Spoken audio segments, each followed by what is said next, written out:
कामचोर देवरानी। एक बार की बात है, सुषमा अपने पूरे परिवार के साथ खुशी खुशी मोहन नगर में रहती थी। उसकी दो बहुएं थी, पल्लवी और शिवानी।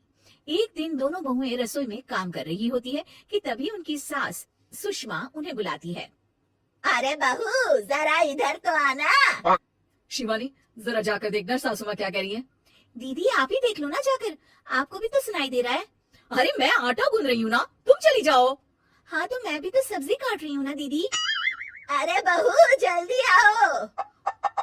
वो ये तो जाएगी नहीं, मैं ही जाकर देखती हूँ कि क्या करना है। पल्लवी सुषमा के कमरे में जाती है। जी मम्मी जी, क्या हुआ?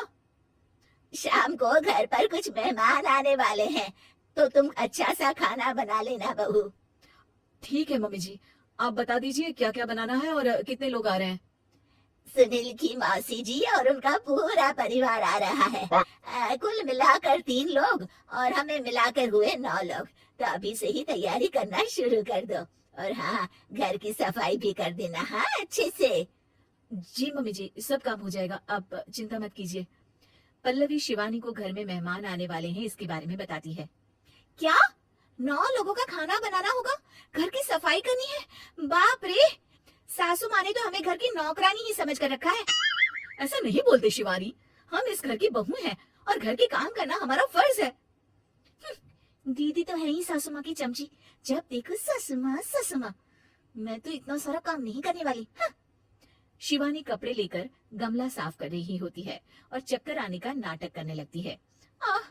मेरा सर चकरा रहा है। तभी वहाँ पल्लवी और सासू माँ जाते हैं। अरे बहू, क्या हो गया तुम्हें? मम्मी जी, बहुत तेज सर में दर्द हो रहा है। तुम एक काम करो शिवानी, आराम कर लो। नहीं नहीं दीदी, घर में मेहमान आने वाले हैं, मुझे आपकी मदद करनी चाहिए। अरे कोई बात नहीं शिवानी, तुम आराम कर लो, मैं सब काम कर लूंगी। ठीक है दीदी, अगर आप इतना कह रही हैं तो आराम कर लेती हूँ। शिवानी आराम से अपने कमरे में मैगजीन पढ़ रही होती है। इसे कहते हैं आराम की जिंदगी। इतना सारा काम। चलो सारा काम खत्म हो गया, शिवानी को देख आती हूँ। शिवानी अपने कमरे में ईयरफोन में गाने सुनते सुनते सो जाती है और उसके साइड में मैगजीन भी रखी होती है। पल्लवी वहां आ जाती है और वो सब देखती है। ओहो, तो मतलब सब काम चोरी का बहाना था। अभी बताती हूँ इसको। घर का सारा काम मुझे करना पड़ा और ये महारानी यहाँ मैगजीन पढ़ रही है, गाने सुन रही है। पल्लवी रसोई से एक प्लेट और चम्मच लेकर आती है और शिवानी को थाली बजाकर उठाने लगती है। शिवानी अचानक से उठती है। उठ गई महारानी, गाने भी सुन लिए, मैगजीन भी पढ़ ली। तुम तो बहुत बड़ी झूठी निकली शिवानी। तुमने सर दर्द का बहाना बनाया ताकि काम करने से बच सको। हाँ बनाया बहाना, तो क्या करती, इतने सारे काम करती। मुझे कोई शौक नहीं है चापलूसी का। क्या चापलूसी? तुम्हें लगता है कि मैं सारे काम चापलूसी के लिए कर रही हूँ? और नहीं तो क्या।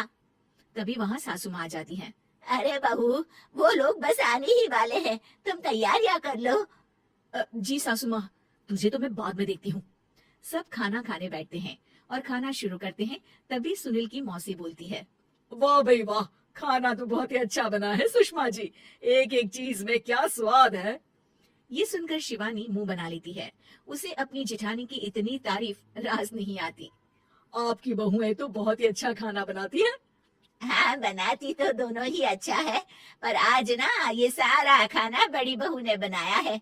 छोटी बहू की तबीयत ठीक नहीं थी, सो इसलिए। मानना पड़ेगा सुषमा जी, आपकी बड़ी बहू तो बहुत ही गुणवान है। पल्लवी की तारीफ सुनकर शिवानी को जलन होती है। पल्लवी ये सुनकर खुश हो जाती है और शिवानी की तरफ देखकर उसे चिढ़ाती है। कुछ देर बाद मेहमानों के जाने का वक्त हो जाता है। मौसी जी सबके लिए उपहार लाई होती है। वो सबको शगुन के पैसे देती हैं और अंत में पल्लवी के पास आती है। तुम्हारे लिए शगुन का लिफाफा तो है ही, पर बहू तुम्हें एक और उपहार भी मिलेगा, इतना अच्छा खाना बनाने के लिए। मौसी अपने सोने की कंगन निकालकर पल्लवी को पहना देती है। ये लो, ये मेरे मनपसंद कंगन है, अब से ये तुम्हारे हुए। धन्यवाद मौसी जी। ये देखकर शिवानी तो पूरी तरह से जल जाती है और गुस्से से रसोई में चली जाती है। तभी वहाँ पल्लवी आ जाती है और उसे अपने कंगन दिखाने लगती है। देवरानी जी, अब आपका सर दर्द ठीक तो है ना? मुझे लगता है कि अब सर दर्द शुरू हो गया होगा आपका।